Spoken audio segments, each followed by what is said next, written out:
Hi friends, ನಮಸ್ತೆ. Welcome back to my YouTube channel. ಇವತ್ತು ನಾನು ಹುಳ್ಳಿಕಾಳನ್ನ ಮೊಳಕೆ ಕಟ್ಟಿ ಅದನ್ನು ಯಾವ ಥರ ಉದ್ಕ ಮಾಡೋದು ಅಂತ ನಾನು ಸ್ಟೆಪ್ ಬೈ ಸ್ಟೆಪ್ಪು ನಿಮ್ಮ ಜೊತೆ ನಾನು ಶೇರ್ ಮಾಡ್ಕೊಳ್ತಿದ್ದೀನಿ.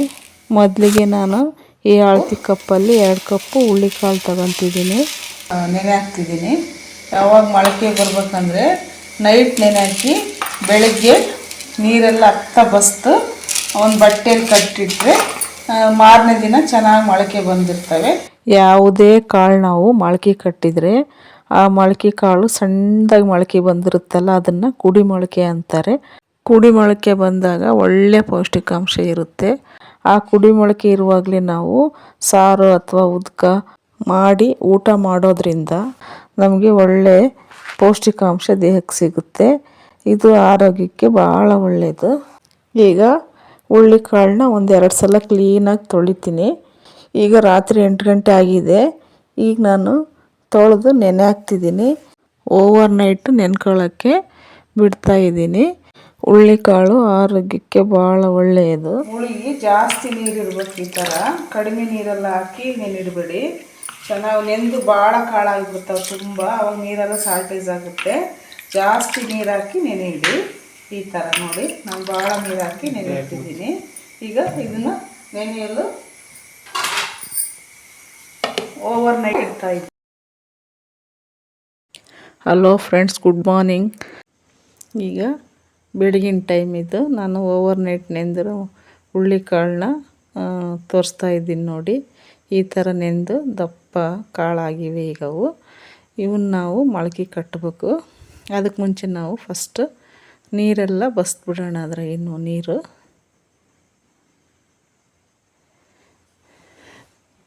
ನೀರೆಲ್ಲ ಬಸ್ತಾದಮೇಲೆ ಒಂದು ಗಂಟೆವರೆಗೂ ನಾನು ನೀರೆಲ್ಲ ಹಾರೋಕ್ಕೆ ಸ್ವಲ್ಪ ಹೊತ್ತು ಬಿಡ್ತೀನಿ. ಇವೆಲ್ಲ ಸ್ವಲ್ಪ ಮೈ ಆರಿದ ಮೇಲೆ ನಾನು ಒಂದು ಬಟ್ಟೆಲಿ ಹಾಕಿ ಕಟ್ಟಿಡ್ತೀನಿ. ಮೊಳಕೆ ಚೆನ್ನಾಗಿ ಬರ್ತವೆ. ಅದಾದಮೇಲೆ ನಾನು ಉದ್ಕ ಮಾಡೋದು ಹೇಗೆ ಅಂತ ತೋರಿಸ್ತೀನಿ. ಇದನ್ನು ನಾಳೆ ಮತ್ತೆ ನಿಮಗೆ ತೋರಿಸ್ತೀನಿ ಮೊಳಕೆ ಬಂದಾಗ. ನೆಂದಿರೋ ಎಲ್ಲ ಹುಳ್ಳಿಕಾಳನ್ನ ಈ ಬಟ್ಟೆಲಿ ಹಾಕಿದ್ದೀನಿ ನೋಡಿ. ಈ ಥರ ಎಲ್ಲ ಹುಳ್ಳಿಕಾಳನ್ನ ಈ ಬಟ್ಟೆಗೆ ಹಾಕಿ ನಾನೀಗ ಇದನ್ನ ಕಟ್ಟಿಡ್ತೀನಿ.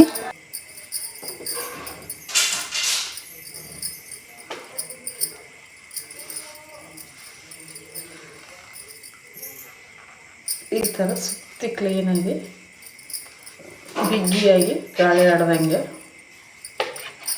ಎಲ್ಲೂ ಗಾಳಿ ಆಡಬಾರ್ದು. ಆ ಥರ ಕ್ಲೀನಾಗಿ ಈ ಥರ ಕ್ಲೀನಾಗಿ ಬಟ್ಟೆ ಸುತ್ತಿ ಒಂದು ಗಂಟು ಹಾಕ್ಕೊಳ್ತೀನಿ. ಈ ಥರ ಗಂಟೆಲ್ಲ ರೆಡಿ ಆದಮೇಲೆ ಈ ಥರ ಹುಳ್ಳಿಕಾಳನ್ನ ಮೊಳಕೆ ಕಟ್ಟೋದು ಎಲ್ಲರಿಗೂ ಗೊತ್ತಿರುತ್ತೆ. ಆದಷ್ಟು ಗೊತ್ತಿರೋರು ಬಿಡಿ, ಗೊತ್ತಿಲ್ಲದವ್ರಿಗೆ ಇದು ಮತ್ತೆ ಗಾಳಿ ಆಡ್ದಂಗೆ ಒಂದು ಪಾತ್ರೆನ ಉಲ್ಟಾ ಹಾಕ್ಕೊಳ್ತೀನಿ. ಇದು 1 ಡೇ ಪೂರ್ತಿ ಎತ್ತಿಡ್ತೀನಿ. ಈಗ ಮಾರನೇ ದಿನ ನಾನು ಮತ್ತೆ ಆ ಪಾತ್ರೆ ತೆಗೆದು ನೋಡ್ತಾ ಇದ್ದೀನಿ ನೋಡಿ. ಗಂಟೆಲ್ಲ ಓಪನ್ ಮಾಡೋಣ. ಹುಳ್ಳಿಕಾಳು ಎಷ್ಟು ಚೆನ್ನಾಗಿ ಮೊಳಕೆ ಬಂದಿವೆ ನೋಡಿ. ಇದಕ್ಕಿಂತನೂ ಜಾಸ್ತಿ ಉದ್ದುದ್ದ ಮೊಳಕೆ ಮಾಡ್ಕೊಂಡು ಊಟ ಮಾಡೋದಕ್ಕಿಂತ ಸಣ್ಣ ಮೊಳಕೆ ಇದ್ದಾಗಲೂ ಊಟ ಮಾಡಿದರೆ ಒಳ್ಳೆಯದು. ಹುಳ್ಳಿಕಾಳು ಯಾವಾಗೋ ಮಧ್ಯಾಹ್ನ ನೆನಪಾದಾಗ ನೆನೆ ಹಾಕಿ ರಾತ್ರಿ ಕಟ್ಟೋಕೆ ಹೋದರೆ ಅಷ್ಟು ಚೆನ್ನಾಗಿ ಮೊಳಕೆ ಬರಲ್ಲ. ಅವು ರಾತ್ರಿ 8 ಗಂಟೆಗೆ ನೆನೆ ಹಾಕಿದರೆ ಬೆಳಗ್ಗೆ 8 ಗಂಟೆಗೆ ಬಸ್ತು ಕಟ್ಟಿದರೆ ಒಳ್ಳೆ ಮೊಳಕೆ ಬರ್ತವೆ. ಬನ್ನಿ ಈಗ ಉದ್ಕ ಮುದ್ದೆ ಮಾಡ್ತೀನಿ. ಇಷ್ಟು ಕಾಳು ತಗೊತಿದ್ದೀನಿ ನೋಡಿ. ಇವನ್ನ ಚೆನ್ನಾಗಿ ಕುಕ್ಕರ್ನಲ್ಲಿ ಕೂಗಿಸಿ ಮೆತ್ತಗಾದ್ಮೇಲೆ ಇವನ್ನ ಉದ್ಕ ಮುದ್ದೆ ಮಾಡ್ತೀನಿ. ಇವನ್ನ ಒಂದು ಸಲ ಕ್ಲೀನಾಗಿ ತೊಳ್ಕೊಂಡು ಬರ್ತೀನಿ. ಕುಕ್ಕರ್ಗೆ ಮೊದಲು ನೀರು ಹಾಕ್ಕೊಳ್ತಿದ್ದೀನಿ. ಈಗ ಹುಳ್ಳಿಕಾಳು ಸೇರಿಸ್ಕೊಳ್ತೀನಿ. ಒಂದು ಸಲ ನೀರಲ್ಲಿ ತೊಳ್ಕೊಂಡು ಬಂದಿದ್ದೀನಿ ಹುಳ್ಳಿಕಾಳನ್ನ. ಇವನ್ನ ಈಗ ಕುಕ್ಕರ್ಗೆ ಸೇರಿಸ್ಕೊಂಡು 4 ವಿಸಲ್ ಅಥವಾ 5 ವಿಸಲ್ ಕೂಗಿಸ್ಕೊಳ್ತೀನಿ. ಹುಳ್ಳಿಕಾಳು ತುಂಬ ಗಟ್ಟಿ ಕಾಳಾಗಿರೋದ್ರಿಂದ ಇವನ್ನ 4-5 ವಿಸಲ್ ಕೂಗಿಸ್ಕೊಳ್ಬೇಕು. ಇಲ್ಲಿ ಅರಿಶಿನ ಪುಡಿ ಒಂದು ಅರ್ಧ ಸ್ಪೂನಷ್ಟು ಹಾಕ್ಕೊಳ್ತಿದ್ದೀನಿ. ರುಚಿಗೆ ತಕ್ಕಷ್ಟು ಉಪ್ಪು ಸೇರಿಸ್ಕೊಂಡು ಇವನ್ನೊಂದು 5 ವಿಸಲ್ ಕೂಗಿಸ್ಕೊಳ್ತೀನಿ. ಈಗ ಇನ್ನೊಂದು ಸ್ಟವಲ್ಲಿ ಒಂದೆರಡು ಮೊಟ್ಟೆ ಬೇಯಕ್ಕೆ ಇಟ್ಟಿದ್ದೀನಿ. ನಾನು ಮೊಟ್ಟೆ 1 ಡಜನ್ ತರಿಸ್ಕೊಳ್ತೀನಿ. ಇವತ್ತು ಖಾಲಿಯಾಗಿತ್ತು, ಎರಡಷ್ಟೇ ಇರೋದ್ರಿಂದ ಅದನ್ನೇ ಬೇಯಕ್ಕೆ ಇಟ್ಟಿದ್ದೀನಿ. ಜಾಸ್ತಿ ಎಲ್ಲ ಮೊಟ್ಟೆ ತರಿಸ್ಕೊಳ್ಳಲ್ಲ ನಾನು, ಭಾಳ ದಿನ ಮೊಟ್ಟೆ ಇಟ್ಟರೆ ಕೆಟ್ಟೋಗುತ್ತೆ ಅಂತ. ಈಗ ನಾನು 1 ಡಜನ್ ತರಿಸ್ಕೊಳ್ತೀನಿ, ಖಾಲಿ ಆದಮೇಲೆ ಮತ್ತೆ 1 ಡಜನ್ ತರಿಸ್ಕೊಳ್ತೀನಿ. ಈಗ ಸ್ಟವ್ ಹಚ್ಚಿ ಒಂದು 5 ವಿಸಲ್ ಕೂಗೋಕ್ಕೆ ಇಟ್ಟಿದ್ದೀನಿ. 5 ವಿಸಲ್ ಬರೋಷ್ಟರಲ್ಲಿ ನಾವು ಚಟ್ನಿಗೆ ರೆಡಿ ಮಾಡ್ಕೊಳ್ಳೋಣ. ಉದಕಕ್ಕೆ ನಾವು ಚಟ್ನಿ ಮಾಡ್ಕೋಬೇಕಲ್ಲ, ಅದಕ್ಕೆ ಇಷ್ಟು ಹಸಿಮೆಣ್ಸಿಕಾಯಿ ತಗೊಂಡಿದ್ದೀನಿ. ಇದನ್ನು ನೀರಲ್ಲಿ ಕ್ಲೀನಾಗಿ ತೊಳೆದು ಫ್ರೈ ಮಾಡ್ಕೊಳ್ಳೋಣ. ಹುಳ್ಳಿ ಕಾಳನ್ನು ಮೆತ್ತಗೆ ಬೆಂದಷ್ಟು ಉದ್ಕನೂ ರುಚಿಯಾಗುತ್ತೆ, ಮಂದಗಾಗುತ್ತೆ. ಇಲ್ಲಾಂದರೆ ನೀರಂಗೆ ಉದ್ಕ ರುಚಿ ಕಾಣಲ್ಲ. ಹಾಗಾಗಿ ಸ್ವಲ್ಪ ಮೆತ್ತಗೆ ಬೇಯಿಸ್ಕೋಬೇಕು. ಯಾರೆಲ್ಲ ನನ್ನ ವಿಡಿಯೋ ನೋಡ್ತಾ ಇದ್ದೀರಾ, ನನ್ನ ಚಾನಲ್ ಸಬ್ಸ್ಕ್ರೈಬ್ ಮಾಡ್ಕೊಂಡು ವಿಡಿಯೋ ನೋಡಿ. ಹಾಗೆಯೇ ಪಕ್ಕದಲ್ಲಿರೋ ಬೆಲ್ ಐಕನ್ನ ಕ್ಲಿಕ್ ಮಾಡಿ ಆಲ್ ಅಂತ ಸೆಲೆಕ್ಟ್ ಮಾಡಿರಿ. ನಾನು ಹಾಕೋ ನೋಟಿಫಿಕೇಷನ್ ನಿಮಗೆ ಮುಂಚಿತವಾಗಿ ಬರುತ್ತೆ. ನನ್ನ ವಿಡಿಯೋ ಇಷ್ಟ ಆದಲ್ಲಿ ಪ್ಲೀಸ್ ಒಂದು ಲೈಕ್ ಕೊಡಿ. ಈ ಸೈಜಿನ ಟೊಮೊಟೊ 1 ತಗೊಂಡಿದ್ದೀನಿ. ಇಷ್ಟು ಹಸಿಮೆಣ್ಸಿಕಾಯಿ ತಗೊಂಡಿದ್ದೀನಿ. ರಾತ್ರಿ ಊಟಕ್ಕೆ ಮಾತ್ರ ಅಷ್ಟೇ ನಾನು ಉದ್ಕ ಮಾಡ್ಕೊಳ್ತಿರೋದ್ರಿಂದ ಇಷ್ಟು ಸಾಕು. ಅಕಸ್ಮಾತ್ ಇದು ಹೆಚ್ಚಿಗೆ ಮಾಡಿ ಉಳಿದ್ರೆ ಬೆಳಗ್ಗೆ ತಿನ್ನೋಕ್ಕೆ ಚೆನ್ನಾಗಿರಲ್ಲ. ಹಾಗಾಗಿ ಇದು ಅವಾಗಷ್ಟೇ ಮಾಡ್ಕೊಳ್ಳೋಕೆ ಚೆನ್ನಾಗೆ. ಈ ಥರ ಮಾಡೋದು ಬೆಳಗ್ಗೆ ಎಲ್ಲ ಇಟ್ಕೊಂಡು ತಿನ್ನೋಕ್ಕೆ ಬರಲ್ಲ ಉಳಿದ್ರೆ. ಹಾಗಾಗಿ 4 ಜನಕ್ಕೆ ಇಷ್ಟು ಸಾಕಂತ ಮಾಡಿದ್ದೀನಿ. ಈಗ ಇಷ್ಟು ಕೊತ್ತಂಬರಿ ಸೊಪ್ಪು ತಗೊಂಡಿದ್ದೀನಿ. ಇದನ್ನು ಸ್ವಲ್ಪ ಕಟ್ ಮಾಡ್ಕೊಳ್ತೀನಿ. 1 ಟೊಮೊಟೊ ಹಣ್ಣನ್ನು 4 ಒಳಗೆ ಕಟ್ ಮಾಡ್ಕೊಂಡಿದ್ದೀನಿ, ಫ್ರೈ ಮಾಡೋಕ್ಕೆ ಚೆನ್ನಾಗಾಗುತ್ತೆ ಅಂತ. ಇದನ್ನೆಲ್ಲ ನಾನು ಫ್ರೈ ಮಾಡ್ಕೊಳ್ತೀನಿ. ಕಟ್ ಮಾಡಿರೋ ಈ ಕೊತ್ತಂಬರಿ ಸೊಪ್ಪನ್ನ ಒಂದು ಸಲ ನೀರಲ್ಲಿ ಹಾಕಿ ಕ್ಲೀನಾಗಿ ತೊಳ್ಕೊತಿದ್ದೀನಿ. ನೋಡಿ, ಇಲ್ಲಿ ನಾನು ಆಲ್ರೆಡಿ ಮುದ್ದಿಗೆ ಇಟ್ಕೊಂಡಿದ್ದೀನಿ. ಇದು ಇನ್ನೊಂದೆರಡು ವಿಸಲ್ ಬರೋಕ್ಕೆ ನಾನು ಇನ್ನೊಂದು ಸ್ಟವ್ಗೆ ಎತ್ತಿಡ್ತಾ ಇದ್ದೀನಿ. ಈಗ ತವ ಇಟ್ಕೊಳ್ತಿದ್ದೀನಿ. ಇದಕ್ಕೆ ಟೊಮೊಟೊ, ಕಟ್ ಮಾಡಿರೋ ಟೊಮೊಟೊ, ಹಾಗೆಯೇ ಮೆಣಸಿಕಾಯಿನೂ ನಾನು 2-3 ತುಂಡಾಗಿ ಕಟ್ ಮಾಡಿ ಹಾಕ್ತಾಯಿದ್ದೀನಿ. ಈ ಥರ ಹಾಕೋದ್ರಿಂದ ಬೇಗ ಫ್ರೈ ಆಗುತ್ತಂತ ಹಾಕ್ತಾಯಿದ್ದೀನಿ. ಲೋ ಫ್ಲೇಮಲ್ಲೇ ಇಟ್ಕೊಂಡು ಸ್ವಲ್ಪ ಎಣ್ಣೆ ಹಾಕ್ಕೊಳ್ತೀನಿ ಫ್ರೈ ಮಾಡೋಕ್ಕೆ. ಒಂದು ಸಲ ಚೆನ್ನಾಗಿ ಮಿಕ್ಸ್ ಮಾಡಿ ಈಗ ಒಂದು ಲಿಡ್ ಹಾಕ್ಬಿಡೋಣ. ಇವು ಫ್ರೈ ಆಗೋಷ್ಟರಲ್ಲಿ ನಾವು ಮುದ್ದೆ ಕೂಡಿಸ್ಕೊಳ್ಳೋಣ. ಚೆನ್ನಾಗಿ ಬೆಂದಿರೋ ಈ ಮುದ್ದೆ ಇದನ್ನ ಕೂಡಿಸ್ತಾ ಇದ್ದೀನಿ. ಸ್ವಲ್ಪ ಉಪ್ಪು ಸೇರಿಸ್ಕೊಳ್ಳೋಣ. ಹೀಗೆ 4 ಮುದ್ದೆ ಬೇಕು. 4 ಮುದ್ದೆಗೆ ಸ್ವಲ್ಪ ನೀರಿಟ್ಟು ಆಮೇಲೆ ಅದಕ್ಕೆ ಅಕ್ಕಿ ರವೆ ಸೇರಿಸಿದ್ದೀನಿ. ಅಕ್ಕಿ ರವೆ ನೀರು ಚೆನ್ನಾಗಿ ಕುದಿಯುವಾಗ ಹಿಟ್ಟು ಸಹ ಚೆನ್ನಾಗಿ ಕುದ್ಮೇಲೆ ಈ ಕುದಿತಿರೋ ನೀರನ್ನ ನಾನು ಸ್ವಲ್ಪ ತೆಗಿತಿದ್ದೀನಿ. ಈ ಥರ ತೆಗೆದು ಕೂಡಿಸೋದ್ರಿಂದ ಮುದ್ದೆ 1 ಗಂಟು ಸಹ ಆಗಲ್ಲ. ತುಪ್ಪನೂ ಹಾಕಿಲ್ಲ, ಎಣ್ಣೆನೂ ಹಾಕಿಲ್ಲ, ಹಾಗೆಯೇ ನಾನು ಮಾಡ್ತಾಯಿದ್ದೀನಿ. ನೋಡಿ, ಈ ಥರ ಚೆನ್ನಾಗಿ ಕೂಡಿಸ್ಕೊಳ್ಳಿ. ಮುದ್ದೆ ನಾವು ಗಟ್ಟಿ ಊಟ ಮಾಡ್ತೀವಂದರೆ ಇದನ್ನು ಹಾಗೆಯೇ ಊಟ ಮಾಡ್ಬೋದು. ನಮಗೆ ತೆಳ್ಳಗೆ ಮಿದುವಾಗಿ ಬೇಕು ಮುದ್ದೆ ಅಂದರೆ ಆ ಹೆಸ್ರನ್ನ ಇನ್ನೂ ಸ್ವಲ್ಪ ಸೇರಿಸ್ಕೋಬೋದು. ಮನೆಯಲ್ಲಿ ಯಾರಾದರೂ ಒಬ್ಬರಿಗೆ ಗಟ್ಟಿ ಮುದ್ದೆ ಬೇಕಂದರೆ ಇದನ್ನು 1 ಮುದ್ದೆ ತಟ್ಟು ಕೊಟ್ಬಿಡಿ ಅವರಿಗೆ. ಅದಾದಮೇಲೆ ಈ ಕುದ್ದಿರೋ ಹೆಸ್ರನ್ನೇ ನೀವು ಇದಕ್ಕೆ ಸೇರಿಸ್ಕೊಂಡು ನಿಮಗೆ ಬೇಕಾದರೆ ತೆಳ್ಳಗೆ ಊಟ ಮಾಡೋರಿಗೆ ಇನ್ನು ಉಳಿದ ಮುದ್ದೆನೂ ಮಾಡ್ಕೊಳ್ಬೋದು. ಈ ಥರ ನೀವು ಮಾಡೋದ್ರಿಂದ 1 ಗಂಟು ಸಹ ಮುದ್ದೆಯಲ್ಲಿ ಸಿಗಲ್ಲ, ಅಷ್ಟು ಚೆನ್ನಾಗಿ ಮುದ್ದೆ ರೆಡಿ ಆಗ್ತವೆ. ಈ ಥರ ಒಂದು ಸಲ ನೀವು ಟ್ರೈ ಮಾಡಿ ನೋಡಿ. ಮುದ್ದಿನ ಭಾರಿ ಸಖತ್ತಾಗಿ ಬರ್ತವೆ. ಎಂಥ ಕಲಿಯರು ಸಹ ಈ ಥರ ಮುದ್ದೆ ಮಾಡಿದರೆ 1 ಗಂಟು ಸಹ ಬೀಳಲ್ಲ. ನಮ್ಮ ಮನೆಯಲ್ಲಿ ಮುದ್ದೆ ಆದಷ್ಟು ಮಿದುವಾಗಿ ತೆಳ್ಳಗೆ ಊಟ ಮಾಡೋದ್ರಿಂದ ನಾನು ತೆಗೆದಿರೋ ಎಲ್ಲ ಕುದ್ದಿರೋ ಹೆಸ್ರನ್ನ ಮತ್ತೆ ಇದೇ ಮುದ್ದೆಗೆ ಸೇರಿಸ್ಕೊಂಡಿದ್ದೀನಿ. ಈಗ 1 ಗಂಟು ಸಹ ಆಗಿಲ್ಲ. ನೋಡಿ ಎಷ್ಟು ಚೆನ್ನಾಗಿ ಬಂದಿವೆ ಅಂತ. ಇದನ್ನು ನಾನೀಗ ನಮ್ಮ ಅತ್ತೆಯವರು ಕೆಳಗೆ ಕುತ್ಕೊಂಡು ಮುದ್ದೆ ತಟ್ತೀನಂತ ಕೇಳ್ತಿದ್ದಾರೆ, ಅದಕ್ಕೆ ಅವ್ರ ಕಡೆಗೆ ಕೊಡ್ತಾಯಿದ್ದೀನಿ. ಈ ಥರ ಲಿಡ್ ಹಾಕಿ ಲೋ ಫ್ಲೇಮಲ್ಲಿ ಫ್ರೈ ಮಾಡ್ಕೊಳ್ಳೋದ್ರಿಂದ ಚೆನ್ನಾಗಿ ಹಬೆನಲ್ಲಿ ಬೇಯ್ತವೆ. ಜೊತೆಗೆ ಮನೆಯೆಲ್ಲ ಎಣ್ಣೆ ಹೊಗೆ ಹರಡೋದಿಲ್ಲ. ಅದಕ್ಕೆ ಲಿಡ್ ಹಾಕ್ತೀನಿ. ಅತ್ತೆಯವರು ಕುತ್ಕೊಂಡು ಕೆಳಗೆ ತಟ್ಟಿ ಕೊಡ್ತಾರೆ. ಅವರು ನಿಧಾನಕ್ಕೆ ನೀಟಾಗಿ ತಟ್ತಾರೆ. ನಮಗೆ ಇಷ್ಟು ನೀಟಾಗಿ ಬರೋಲ್ಲ. ನೋಡಿ ಎಷ್ಟು ಚೆನ್ನಾಗಿ ಅವರು ನೀಟಾಗಿ ಮುದ್ದೆ ಮಾಡ್ತಾರೆ ಅಂತ. ಅಷ್ಟು ನೈಸಾಗೆಲ್ಲ ನನಗೆ ಅಷ್ಟು ಬರೋಲ್ಲ. ಅವ್ರು ಭಾಳ ಚೆನ್ನಾಗಿ ಮಾಡ್ತಾರೆ. ಹಂಗಾಗಿ ಅವರೇ ಮುದ್ದೆ ತಟ್ತಿದ್ದಾರೆ. ಇವತ್ತು ನಾನೇ ಮಾಡ್ತೀನಿ. ಒಂದೊಂದು ಟೈಮ್ ಯಾವಾಗಾದರೂ ಈ ಥರ ಎಲ್ಪ್ ಮಾಡ್ತಾರೆ. ಎಲ್ಲ ರೆಡಿ ಮಾಡಿದ್ನೇ ಮುದ್ದಿನ ತಟ್ಟಿ ಕೊಡ್ತಾರೆ. ನೋಡಿ ನಮ್ಮ ಮುದ್ದಿಗಳು ರೆಡಿ ಆಗ್ತಿವೆ.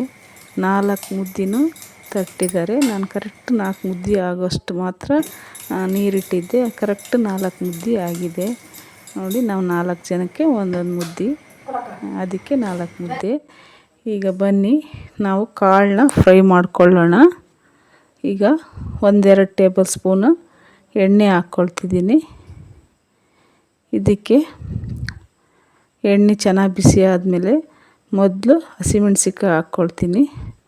ಹಸಿಮೆಣ್ಸಿಕಾಯಿ ಮುಂಚೆ ಹಾಕಿದರೆ ಸ್ವಲ್ಪ ಫ್ರೈ ಆಗ್ತಾವೆ, ತಿನ್ನೋಕ್ಕೆ ಅದರದ್ದು ಅರೋಮ ಎಲ್ಲ ಚೆನ್ನಾಗಿರುತ್ತೆ. ಹಾಗಾಗಿ ಮುಂಚೆ ಹಸಿಮೆಣ್ಸಿಕಾಯಿ ಹಾಕಬೇಕು. ಆಮೇಲೆ ಈರುಳ್ಳಿ ಸೇರಿಸ್ಕೊಳ್ಳೋಣ.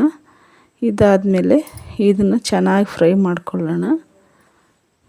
ಕಲರ್ ಚೇಂಜ್ ಆಗೋವರೆಗೂ ಸ್ವಲ್ಪ ಫ್ರೈ ಮಾಡ್ಕೊಳ್ಳೋಣ. ಇದು ಚೆನ್ನಾಗಿ ಫ್ರೈ ಆಗೈತೆ, ತಣ್ಣಗಾಗಲು ಬಿಟ್ಟಿದ್ದೀನಿ. ಇದು ಆಮೇಲೆ ಈರುಳ್ಳಿ ಸ್ವಲ್ಪ ಕಲರ್ ಚೇಂಜ್ ಆಗೋವರೆಗೂ ಫ್ರೈ ಮಾಡ್ಕೊಳ್ಳೋಣ. ಹುಳ್ಳಿಕಾಳು ಬೇಯೋಕೆ ಆಲ್ರೆಡಿ ಉಪ್ಪು ಹಾಕಿದ್ದೀನಿ. ಈಗ ಒಗ್ಗರಣೆಗೆ ಇಷ್ಟು ಉಪ್ಪು ಸೇರಿಸ್ಕೊಳ್ತೀನಿ.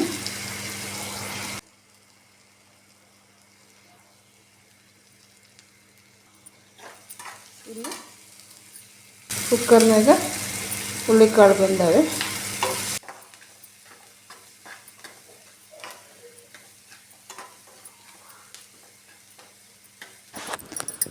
ಈರುಳ್ಳಿ ಚೆನ್ನಾಗಿ ಫ್ರೈ ಆಗ್ತಾ ಇದ್ದಾವೆ. ಅಷ್ಟರೊಳಗೆ ನಾವು ಹುಳ್ಳಿಕಾಳನ್ನ ಹೆಸರೆಲ್ಲ ಬಸ್ದು ಸಪ್ರೇಟ್ ಮಾಡ್ಕೊಳ್ಳೋಣ.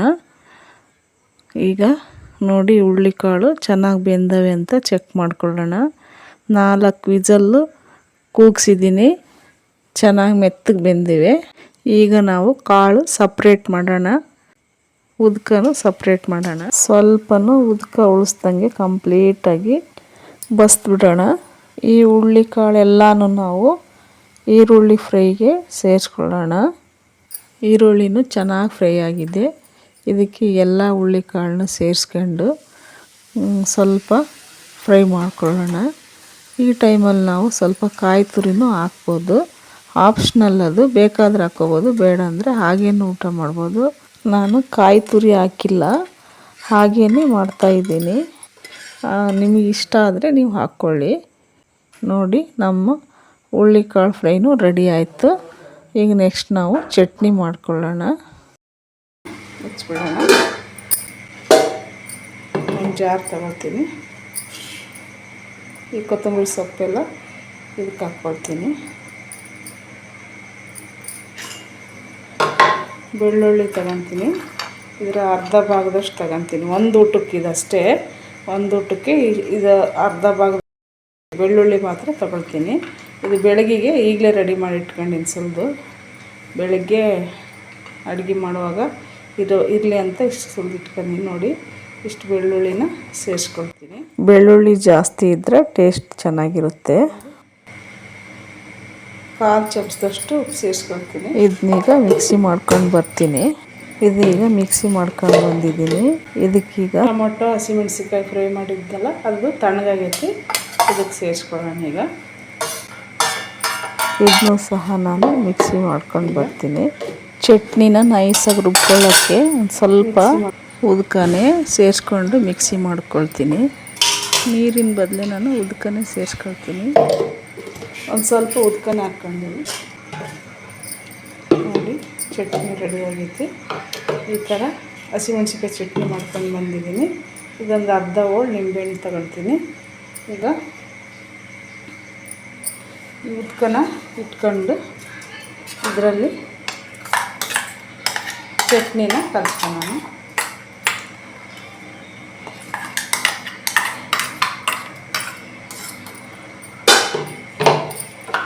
ಚಟ್ನಿ ನೋಡಿ ಕಲಿಸ್ಕೊಳ್ಳಿ. ಸ್ವಲ್ಪ ಉಳಿಸಿಟ್ಕೊಂಡು ಖಾರ ಹೇಗಿದೆ ಅಂತ ಚೆಕ್ ಮಾಡ್ಕೊಂಡು ಬೇಕನ್ಸಿದ್ರೆ ಇನ್ನೂ ಸ್ವಲ್ಪ ಚಟ್ನಿ ಮಿಕ್ಸ್ ಮಾಡ್ಕೊಳ್ಳಿ.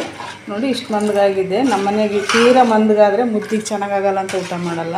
ನಾನು ಇಷ್ಟು ಮಾಡಿದ್ದೀನಿ. ಇಷ್ಟು ಮಂದಕ್ಕೆ ಸಾಕು ಅಂತ. ಇದಕ್ಕಿಂತ ಮಂದಕ್ಕೆ ಬೇಕು ಅಂದರೆ ಒಂದು ಸ್ವಲ್ಪ ಹುಳ್ಳಿಕಾಳು ಎತ್ತಿಟ್ಕೊಳ್ಳಿ. ಒಗ್ಗರಣೆ ಮಾಡ್ಕೊಳ್ಳೋಕೆ ಮುಂಚೆ ಹುಳ್ಳಿಕಾಳು ಎತ್ತಿಟ್ಕೊಂಡು ಈ ಹಸಿಮೆಣ್ಸಿಕಾಯಿ ಚಟ್ನಿ ಜೊತೆಗೆ ಹುಳ್ಳಿಕಾಳನ್ನ ಹಾಕಿ ಮಿಕ್ಸಿ ಮಾಡ್ಕೊಂಡು ಬಂದರೆ ಇದಕ್ಕಿಂತ ನಿಮಗೆ ಮಂದಕ್ಕೆ ಸಿಗುತ್ತೆ. ಇಷ್ಟೇ ಚಟ್ನಿಗೆ ನಾವು ಊಟ ಮಾಡ್ತೀವಿ. ಇದಕ್ಕಿನ್ನೂ ಕುಲ್ಸಾಣಿ ಪುಡಿನೂ ಮಾಡಿ ಹಾಕೋದಾದರೆ ಹಾಕ್ಬೋದು. ಇದ್ರ ಮನೆಯಲ್ಲಿ ಸ್ವಲ್ಪ ಹಾಕ್ಬೋದು. ಕುಲ್ಸಾಣಿ ಪುಡಿ ಇದ್ದರೂ ನಾನು ಹಾಕಲ್ಲ, ಮನೆಗೆ ಅದೆಲ್ಲ ಇಷ್ಟಪಡಲ್ಲ. ಇಷ್ಟೇ ಬೇಕು ಅವ್ರಿಗೆ, ಹಾಗಾಗಿ ನಾನು ಇಷ್ಟೇ ಥರ ತೋರಿಸ್ತಾ ಇದ್ದೀನಿ ನಿಮಗೆ. ಕರೆಂಟ್ ಹೋಯ್ತು. ಈಗ ನೋಡಿ, ಈ ನಿಂಬೆಹಣ್ಣು ಸ್ವಲ್ಪ ಹಿಂಡ್ಕೊತೀನಿ. ಹುಳಿಗೆ ನಿಂಬೆಹಣ್ಣಾದರೂ ಹಾಕ್ಕೋಬೋದು, ಇಲ್ಲಾಂದರೆ ಸ್ವಲ್ಪ ಹುಣಸೆ ರಸನಾದರೂ ಸೇರಿಸ್ಕೋಬೋದು. ಎರಡನ್ನೂ ರುಚಿಯಾಗುತ್ತೆ. ಸ್ವಲ್ಪ ನೋಡ್ಬೇಕು, ಉಪ್ಪು ಹುಳಿಗೆ ಸಾಕು ಅನಿಸಿದೆ. ಚೆನ್ನಾಗಾಗಿದೆ, ಸಾಕು ನಮಗಿಷ್ಟು. ಮುಚ್ಚಿ ಎತ್ತಿಡ್ತೀನಿ. ಈಗ ಉದ್ಕ ಸಹನೂ ರೆಡಿ ಆಯಿತು. ಮೊಟ್ಟೆ ಇದ್ವಲ್ಲ, ಈ ಮೊಟ್ಟೆನ ಸಿಪ್ಪೆ ಸುಲ್ಕೋಣ. ಈಗ 4 ಜನ ಇದ್ದೀವಲ್ಲ ನಾವು, ಒಬ್ಬೊಬ್ಬರಿಗೆ ಅರ್ಧ ಮೊಟ್ಟೆ ಊಟಕ್ಕೆ ಕೊಡೋಣ ಅಂತ ಬೇಯಿಸಿದ್ದೀನಿ.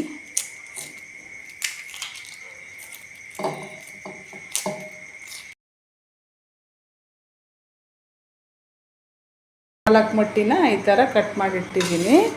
ಅರ್ಧ ಒಬ್ಬೊಬ್ರಿಗೆ ಬರೋ ಹಾಗೆ 4 ಮುದ್ದೆ. ನೋಡಿ, ಮುದ್ದೆ ಪಾತ್ರೆಯಲ್ಲೇ ಹಾಕಿದರೆ ಬಿಸಿ ಇರ್ತಾವಂತ ಮುದ್ದೆ ಪಾತ್ರೆಯಲ್ಲೇ ಹಾಕಿರ್ತೀವಿ. ಪಾತ್ರೆ ಬಿಸಿ ಇರೋದ್ರಿಂದ ಮುದ್ದೆ ಬಿಸಿ ಇರ್ತಾವಂತ. ಬಿಸಿ ಬಿಸಿ ಮುದ್ದೆ ಊಟ ಮಾಡೋಕ್ಕೆ ಚೆನ್ನಾಗಿರ್ತಾವೆ. ಮುದ್ದೆ ಮಾತ್ರ ಬಿಸಿ ಬಿಸಿದೇ ಊಟ ಮಾಡಬೇಕು, ತಣ್ಣಗಾದರೆ ಚೆನ್ನಾಗಿರಲ್ಲ ಅದು. ಈ ಹುಳ್ಳಿಕಾಳಿಗೆ ನೀವು ಕಾಯಿ ತುರಿನೂ ಸಹ ಸೇರಿಸ್ಕೊಂಡ್ರೆ ಚೆನ್ನಾಗಿರುತ್ತೆ. ಈ ಉದ್ಕಕ್ಕೆ ನಿಂಬೆ ಹಣ್ಣಿನ ಬದಲಿಗೆ ಹುಣಸೆ ರಸನೂ ಸೇರಿಸ್ಕೊಳ್ಬೋದು. ಉದ್ಕ ಹಾಕ್ಕೊಳ್ತೀನಿ. ಇಷ್ಟು ಮಾಡ್ಕೊಂಡು ಊಟ ಮಾಡಿ ತುಂಬ ಚೆನ್ನಾಗಿರುತ್ತೆ. ನಿಮ್ಗೆ ಇನ್ನೂ ಬೇಕಂದರೆ ಹುಳ್ಳಿಕಾಳು ಮಿಕ್ಸಿಗೆ ಹಾಕ್ಕೊಳ್ಳಿ. ಕುಲ್ಸಾಣಿ ಪುಡಿ ಇತ್ತು ಮನೇಲಂದರೆ ಅದನ್ನಾದರೂ ನೀವು ಹಾಕ್ಕೊಂಡು ಇನ್ನೂ ಮಂದಗೆ ಮಾಡ್ಕೊಳ್ಳಿ. ನಮ್ಮ ಮನೆಯಲ್ಲಿ ನಮಗೆ ಇಷ್ಟೇ ಇರಬೇಕು. ಇಷ್ಟು ಉದ್ಕ ಮುದ್ದೆ ಅಂದರೆ ನಾವು ಈ ಥರನೇ ಮಾಡೋದು. ನೋಡಿ,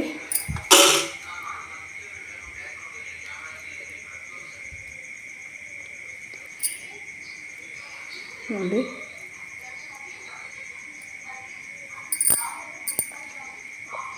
ಸೂಪರ್ ಆಗಿದೆ.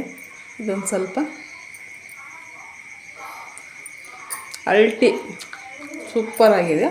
ಸಿಂಪಲ್ಲಾಗಿ ಈ ಥರ ಚಟ್ನಿ ಮಾಡ್ಕೊಂಡು ಉದ್ಕ ಮಾಡ್ಕೋಬೋದು. ತುಂಬ ಟೇಸ್ಟಿಯಾಗಿರುತ್ತೆ. Thank you for watching.